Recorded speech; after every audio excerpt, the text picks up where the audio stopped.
Atsakysiu į vieną pagrindinį klausimą, kuris man dažnai užduodamas, kai dirbu su kvepalais. Ar šitie kvepalai gerai laiko?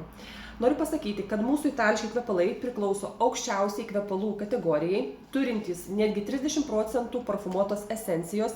Jie nėra eau de toilette, jie nėra eau de parfum, jie yra extrait de parfum. Gaminami be vandens, o reiškia, kad jie nėra praskiesti.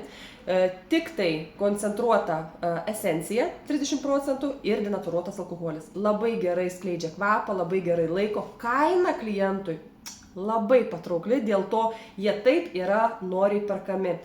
Tarp kitko, kategorijos tai yra vyrams, moterims, vaikams, klasikiniai uniseksai ir luksuri kategorija.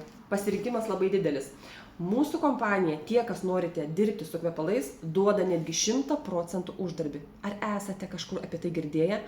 O dar kartą paminėsiu, kad kvepalų kaina klientams labai patraukli. Taip, kad susirašom tiems, kam įdomus yra tiesiog asortimentas, patiems įsigyti itališkus kokybiškus kvepalus ir galbūt dirbti su jais.